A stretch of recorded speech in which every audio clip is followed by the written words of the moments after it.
Akwai wani yaro mai suna Umaru wanda ke zaune a wani ƙauye wanda ake kira Gidan Rimi. Yaron nan Umaru ya kasance yaro ne mai son jin labarai na almara. Yaron nan ya kasance yana da wata kaka.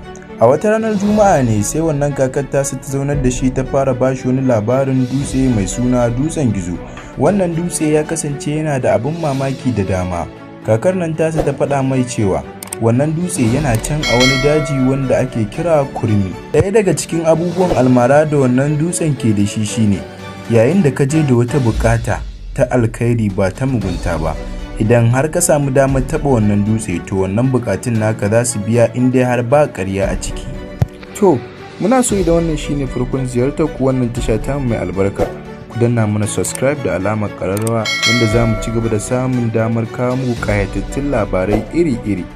Ko da jin haka sai zuciyar Umaru ta cika da sha'awa, so yake kawai ya shiga dajin Kurmi domin ya je ya ga Dutsen Gizo. Washe gari da asuba fari Umaru ya ɗauki jakarsa ba tare da ya gaya wa kowa ba, ya nufi dajin Kurmi. Umar ya yi tafiya mai nisa kwarai kafin ya isa wannan daji wanda ake kira dajin Kurmi. Haka dai ya ci gaba da tafiya, kwatsam sai ya isa wani kogi, tafkeken kogi. Sai ya ji ana kiransa ta baya Umaru. Juyawar Umar ke da wuya sai ya ga wani tsoho a bayansa. Kwarai Umar ya firgita matuka, amma sai ya dake. Tsohon nan ya tambayi Umar cewa yana son zuwa Dutsen Gizo ne?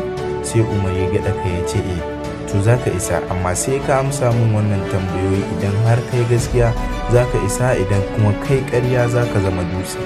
Umar ya ji tsoro kwarai, amma sai ya yarda wannan tsoho ya tambaye shi yana mai cewa me kake so ka zama a rayuwa? Umar ya tsaya ya yi tunani, watakila idan ya ce yana so ya zama mai dukiya da zinaru ya zama dutse.